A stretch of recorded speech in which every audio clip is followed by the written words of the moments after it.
Fala galera, tudo bom com vocês? Como é que estão? Paz do Senhor Jesus, estão bem? Esse é o segundo vídeo do canal. Eu vou falar um pouco mais do meu testemunho. Espero que vocês gostem, que vocês possam curtir o vídeo e comentar. Falarem se vocês já tiveram alguma experiência parecida e vamos embora compartilhar as experiências de vida aí. Cara, esse primeiro vídeo eu quero iniciar com um salmo, que é o Salmo 27:10, onde o Senhor diz que ainda que meu pai e minha mãe se esqueçam de mim, o Senhor jamais os esquecerá. E em um momento de orfandade da minha vida, esse versículo veio para me consolar. E vocês vão entender mais ou menos um pouquinho, começar um pouquinho a entender o porquê. E para vocês que se sentem órfãos, se sentem numa situação parecida, né, possam levar isso para a vida de vocês. Eu fui adotada recém-nascida, né, essa é a história que eu sei da minha vida, que eu fui abandonada num terreno, né, baldio, recém-nascida, cordão umbilical e tal. O cordão umbilical estava ainda com formiga quando eu fui encontrada. E quem me encontrou, na verdade, foi a minha avó, né, hoje a avó adotiva, e a minha tia. Me encontraram nesse terreno e me recolheram, me levaram para casa, isso há 37 anos atrás.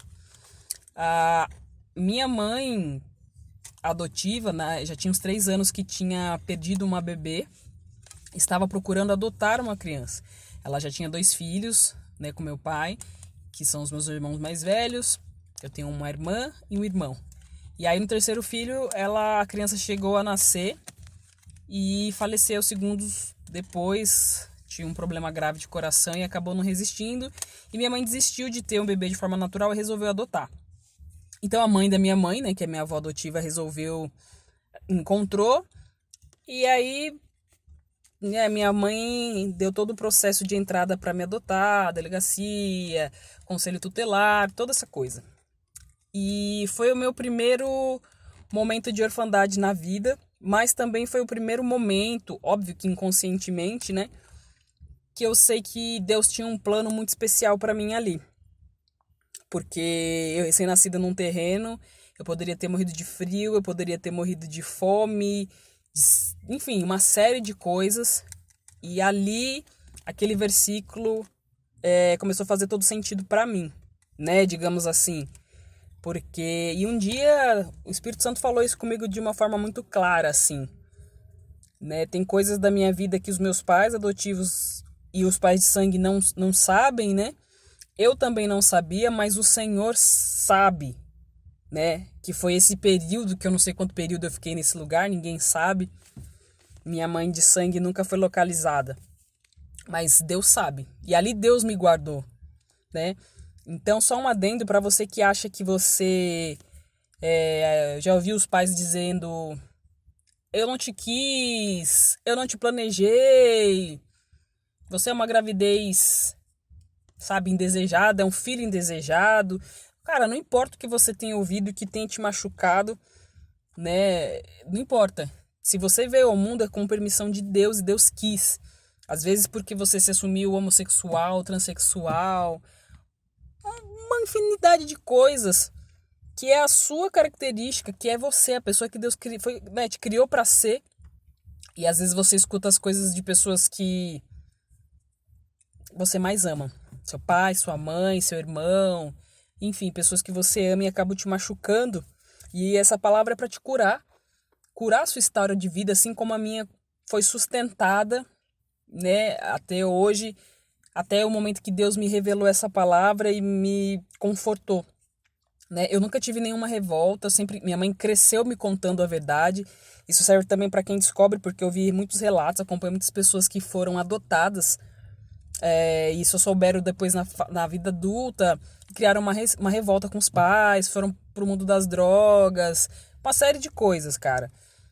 Não tem por que ter revolta, sabe? Talvez machuque, né? Cada um sabe da sua dor, mas eu quero dizer no sentido de, cara, você teve alguém que te acolheu. Talvez a mentira tenha sido uma forma de te proteger de mais sofrimento. Porque eu lembro quando minha mãe adotiva começou a ficar muito doente, e aí ela falava: minha filha, eu quero que você seja uma pessoa muito feliz na sua vida, porque você já sofreu demais quando você era pequena. Então, olha tanto amor, né, que eles têm pela gente. E também foi um período... Olha, eu tô com 37 anos agora. Essa minha história foi curada de um ano pra cá. Apesar de eu não ter tido nenhuma revolta, sempre toquei nesse assunto e as pessoas não acreditavam quando eu contava que eu era filha adotiva. Porque eu sou morena, os meus pais são brancos, a minha mãe é baixinha, era baixinha, do olho azul. Os meus irmãos, né, têm a pele muito clara, os meus sobrinhos também. Minha irmã é loirinha e tal. E ao decorrer do tempo as pessoas falavam: nossa, mas como você tem a voz parecida com a da sua mãe, né? Como você tem o jeito do seu pai, como a sua sobrinha mais velha é a sua cara, né? Então Deus vai dando um jeito da gente se parecer, e mesmo que não parecesse, né? Fui criada com muito amor, mas sempre nutria aquela curiosidade de saber minha origem, com quem que eu pareço, identidade, né? É uma coisa que a gente vai falar muito e que Deus ainda tem tratado muito comigo, essa questão de identidade. E ok, e assim seguiram-se a vida. A minha família é muito católica, minha mãe era muito católica, então a minha vida inteira foi uma vida criada dentro dos dogmas da Igreja Católica, então uma religiosidade pesada. E eu gostava daquilo, né? A minha adolescência inteira foi assim. Até que minha mãe adoeceu quando eu tinha 10 anos e ela veio tratando de um câncer durante muitos anos, muitos anos, muitos anos. E quando eu fiz 17 anos, minha mãe faleceu de câncer. E foi a minha segunda orfandade, por parte de mãe. Eu fiquei perdida porque, apesar de ter uma estrutura familiar, eu era muito mais próxima da minha mãe do que do meu pai. Não que eu não tivesse uma boa relação com ele. Mas meu pai trabalhava muito, de segunda a sexta. E aí, depois que minha mãe ficou doente, para complementar a renda, ele foi trabalhar num comércio da gente, que era um bar, para ter uma segunda renda. Então eu via muito pouco meu pai, né? Esse é o fato de não ter tanta relação com ele, assim.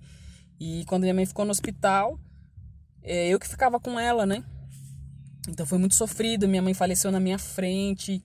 E a preocupação dela, ela sofreu um coma induzido, porque estava sentindo muita dor.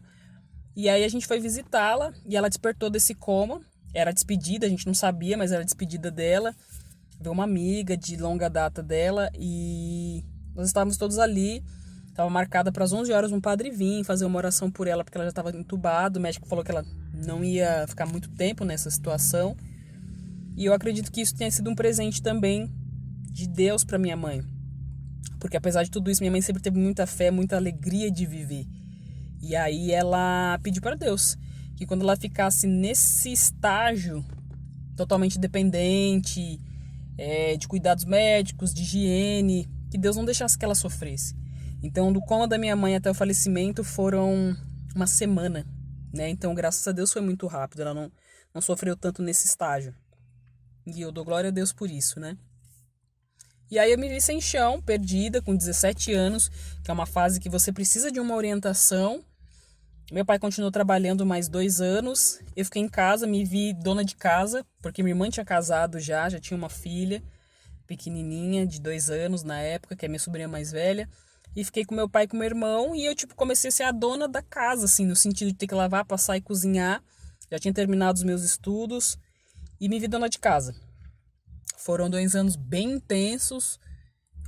A minha casa era muito frequentada pelos amigos, os vizinhos da minha mãe, porque minha mãe era muito alegre, então as pessoas gostavam de se reunir na minha casa e eu me vi na minha casa sozinha. Minha irmã foi, né, sempre estava lá, a minha tia, mas não moravam lá e eu me vi sozinha. Uma menina de 17 anos sozinha com um pai e um irmão para dar conta, assim, né? E foi muito difícil para mim, mas eu nunca manifestei essa dor, assim.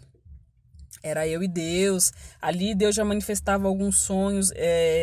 Deus me revela muitas coisas por sonho, né? E eu vi a morte da minha mãe em sonho, contei para ela que eu tinha visto. Depois eu falo isso um pouco mais pra frente. E é isso, assim. Basicamente é a primeira parte do testemunho, que é até o falecimento da minha mãe, e eu completar 17 anos. E aí eu vou falando por partes para não ficar muito comprido os vídeos. Eu quero que vocês tenham a oportunidade de ouvir de forma tranquila. Quero deixar um beijo no coração de vocês, agradecer para quem assistir, para quem puder deixar um like, comentar. E o mais importante de tudo, pessoal, compartilhar a história de vocês. É o que me toca, assim, poder colocar minha história e contar com vocês.